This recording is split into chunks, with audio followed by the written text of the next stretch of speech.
Assalamualaikum warahmatullahi wabarakatuh. Salam sejahtera bagi kita semua. Yang saya hormati Ibu Dr. Ririn Rahmayani, SPSI, MPD, selaku dosen pengampu mata kuliah pengembangan daya pikir dan daya cipta anak usia dini. Kemudian teman-teman yang saya banggakan. Untuk topik kali ini saya mendapatkan tentang konsep dasar daya cipta. Dalam topik ini ditulis dan disusun oleh saya sendiri, Dewi Noviana, dan rekan saya, Indri Septia Nurdina. Untuk makalah presentasi ini dibagi dua, nanti terkait dengan konsep dasar daya cipta, terus karakteristik dan unsur-unsur daya cipta, itu nanti saya yang menyampaikan. Kemudian juga untuk berikutnya nanti akan disampaikan oleh rekan saya. Baik, apa sih sebenarnya konsep daya cipta? Di sini bisa dimaknai kemampuan seseorang, artinya kalau di sini adalah konteksnya anak usia dini.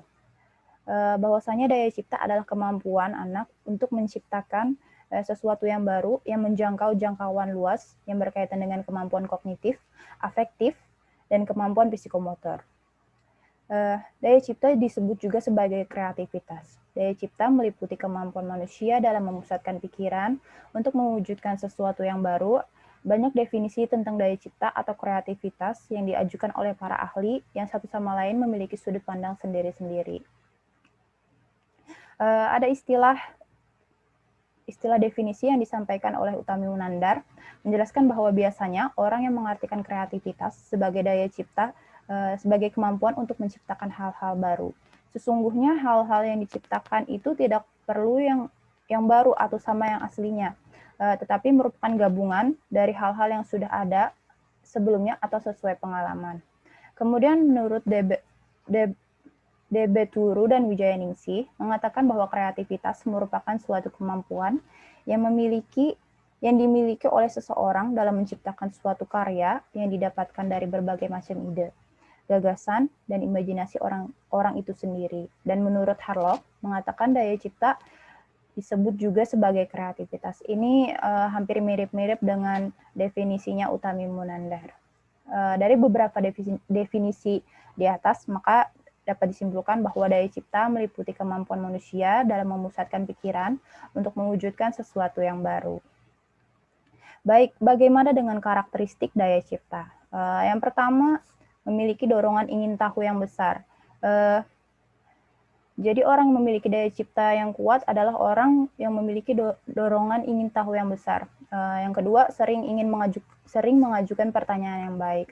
Nah, kadang-kadang kita bisa melihat bahwa anak-anak yang punya daya cipta tinggi, itu salah satu ciri khasnya ia akan selalu mengajukan pertanyaan yang baik. Misalnya melihat sesuatu yang baru, ia akan sampaikan ke sebelahnya, atau ke orang tuanya, atau ke orang yang berada di sekitarnya.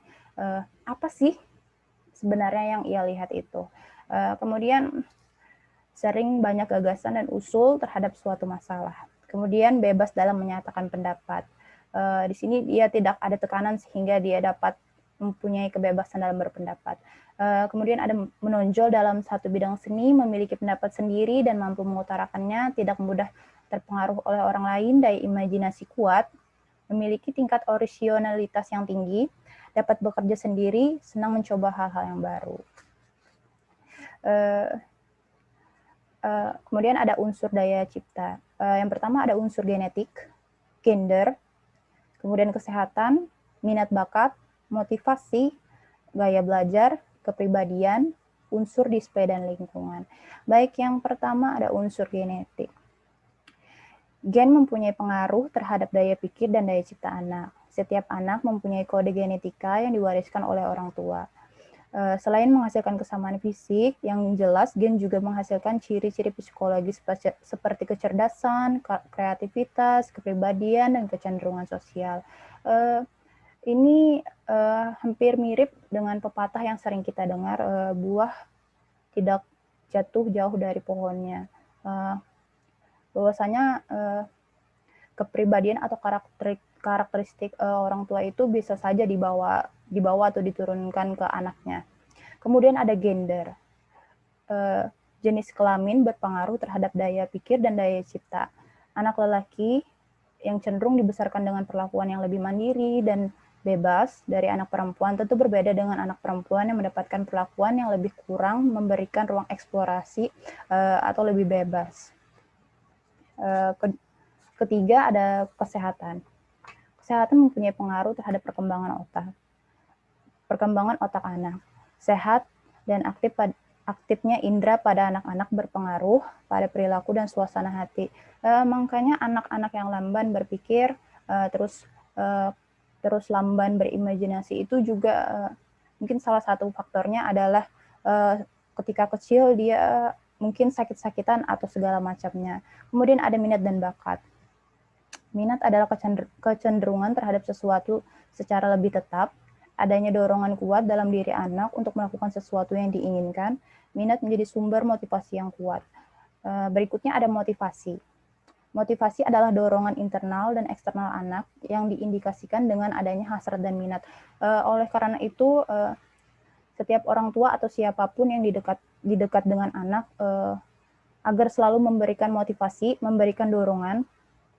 Jadi jangan sampai anak itu merasa tertekan, kemudian emosinya selalu ditekan, sehingga itu akan berpengaruh terhadap imajinasi anak. Kemudian ada gaya belajar. Gaya belajar, setiap anak mempunyai gaya belajar yang unik. Ada anak yang gaya belajar yang auditif, visual, dan kinestetik. Di sini ada gaya belajar auditif, visual, dan kinestetik. Yang paling dominan adalah mereka yang memiliki gaya belajar visual. Gaya belajar ini biasanya mereka memiliki daya imajinasi yang kuat. Kemudian kalau gaya belajar kinestetik, dia lebih cenderung menyukai aktivitas daripada hanya duduk, membaca, dan mendengarkan. Gaya belajar juga berpengaruh terhadap daya cipta anak. Kemudian ada kepribadian. Faktor kepribadian adalah mempengaruhi daya cipta antara lain meliputi dorongan ingin tahu, harga diri dan kepercayaan diri, sifat mandiri, sifat asertif, dan keberanian mengambil risiko. Kemudian ada unsur display dan lingkungan. Display merupakan bagian dari lingkungan yang memberi rangsangan pada perkembangan pikir dan cipta anak. Jadi penting dorongan lingkungan ini, baik di lingkungan keluarga atau di luar keluarga yang berpengaruh, misalnya sekolah atau lingkungan komplek misalnya. Jadi sebagai orang tua kita atau nanti Anda semuanya mempunyai anak, biarkanlah anak itu bermain keluar. Atau misalnya kita mengajaknya bermain di halaman, di kebun, atau di taman, atau segala macamnya. Mungkin ini saja untuk penjelasan dari saya. Nanti selanjutnya akan dilanjutkan oleh rekan saya. Sebelumnya, terima kasih. Terima kasih kepada rekan saya Dewi Noviana yang telah menjelaskan tentang hakikat daya cipta, karakteristik, serta unsur-unsur yang mempengaruhi daya cipta. Nah, di sini saya akan melanjutkan pokok bahasan yang keempat, yakni faktor-faktor penghambat yang mempengaruhi daya cipta. Faktor penghambat yang pertama adalah hambatan diri sendiri. Faktor diri sendiri dapat menjadi penyebab utama terhambatnya kreativitas dan daya cipta, seperti faktor psikologis, faktor biologis, faktor fisiologis, dan sosial individu yang dapat menghambat tumbuhnya daya cipta kreativitas. Nah, seperti apa faktor psikologis yang saya maksudkan di sini? Faktor psikologis yang dimaksud antara lain yang pertama adalah adanya ketidakpercayaan diri yang mengakibatkan seseorang takut atau minder dalam mengekspresikan sesuatu. Kemudian yang kedua, ketakutan dalam mengambil resiko. Dan yang ketiga, adanya kecenderungan dalam meniru pola, kepribadian, atau tingkah laku seseorang. Kemudian, faktor berikutnya adalah biologis. Faktor biologis di sini di mana para ilmuwan sependapat bahwa faktor genetik dan faktor herediter merupakan batasan-batasan seseorang dalam memiliki intelligence atau kreativitas yang dapat dikembangkan dalam dirinya sendiri. Artinya faktor bawaan dari dalam diri, lingkungan internal, dari dalam genetik ataupun herediter berpengaruh terhadap kemampuan intelligence dan kreatif yang dimilikinya. Kemudian yang ketiga adalah faktor fisiologis. Faktor fisiologis adalah berupa keterbatasan fisik, di mana seseorang memiliki keterbatasan dalam mengekspresikan atau mengeksplorasikan seluruh kemampuan yang ada pada dirinya oleh karena adanya hambatan, baik itu berupa bawaan ataupun kecelakaan yang dialaminya. Sehingga mengakibatkan seseorang memiliki keterbatasan fungsi organ ataupun keterbatasan fisik yang dapat mengakibatkan seseorang tidak bisa maksimal dalam mengembangkan seluruh aspek kreativitasnya. Kemudian berikutnya adalah hambatan sosial individu, yang mana sosial individu yang dimaksud adalah hambatan dari lingkungan sekitar, baik itu internal atau eksternal, baik dari lingkungan keluarga ataupun lingkungan pendidikan.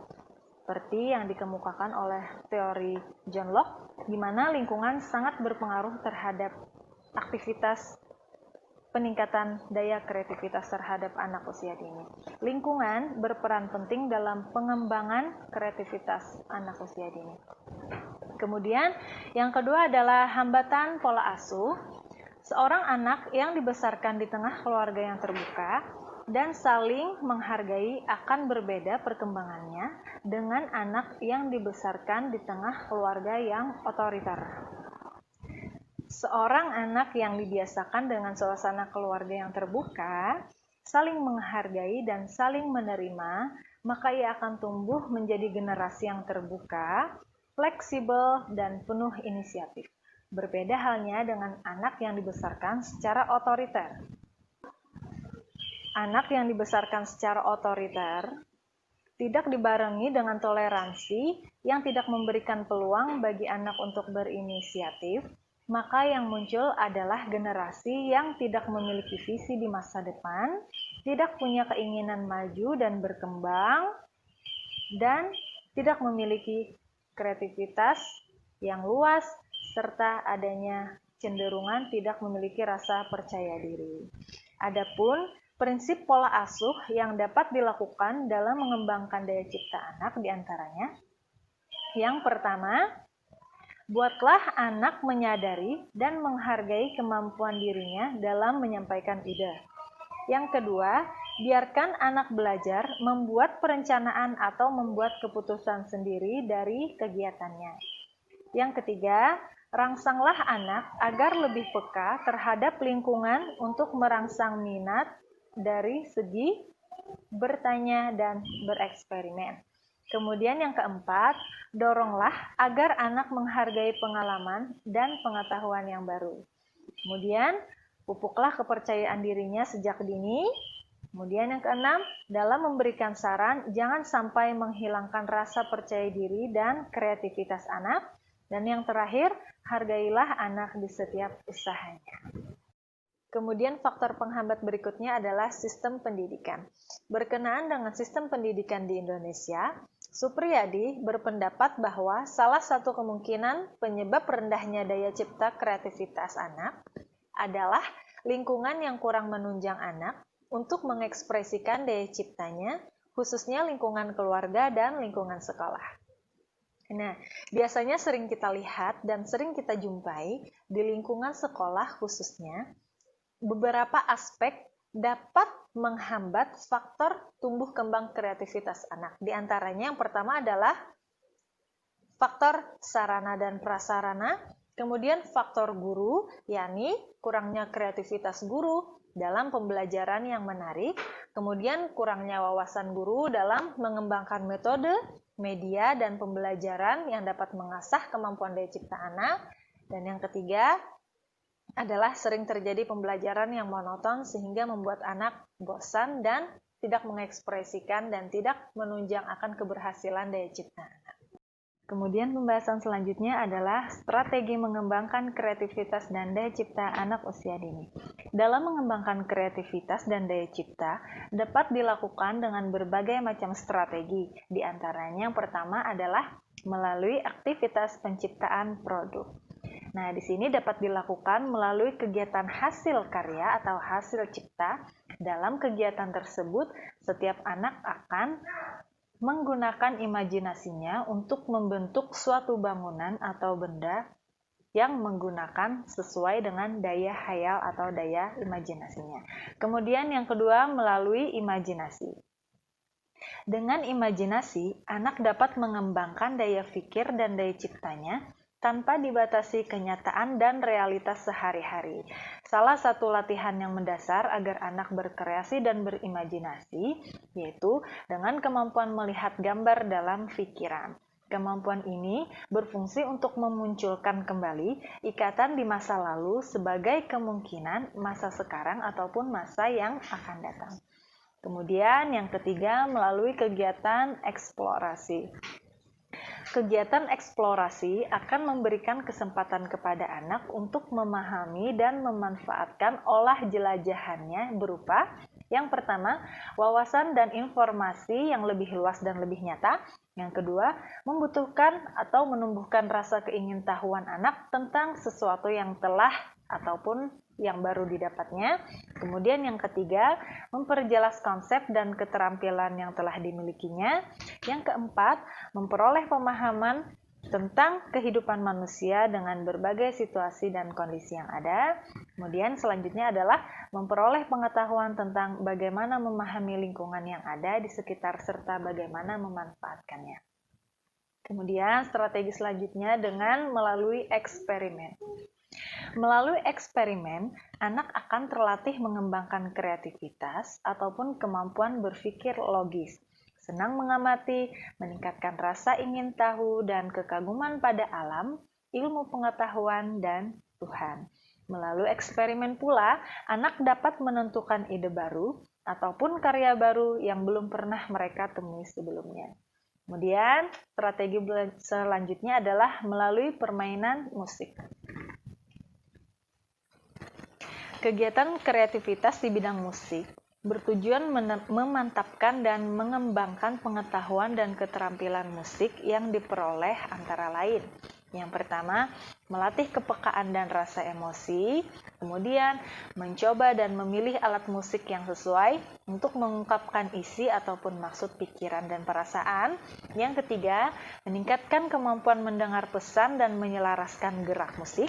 Yang keempat, meningkatkan kemampuan mendengar musik atau nyanyian dengan mengamati sifat, watak, atau ciri khas unsur pokok musik tersebut. Dan yang terakhir adalah meningkatkan kepekaan terhadap isi dan pesan musik atau nyanyian. Kemudian, strategi yang dapat dilakukan selanjutnya adalah melalui kegiatan proyek. Metode proyek merupakan metode pembelajaran anak untuk melakukan pendalaman tentang suatu topik pembelajaran yang diminati atau dapat dilakukan dengan beberapa orang anak. Metode proyek merupakan salah satu pemberian pengalaman belajar dengan menghadapkan anak pada persoalan sehari-hari yang harus dikerjakan secara berkelompok atau bersama-sama. Kemudian yang terakhir ada kegiatan strategi melalui bahasa. Bahasa merupakan kemampuan untuk berkomunikasi dengan orang lain. Semua cara untuk berkomunikasi di mana pikiran dan perasaan dinyatakan dalam bentuk lambang atau simbol untuk mengungkapkan suatu pengertian. Seperti dengan menggunakan lisan, tulisan, isyarat bilangan, lukisan, ataupun mimik muka. Pokok pembahasan berikutnya adalah tujuan dan fungsi daya cipta.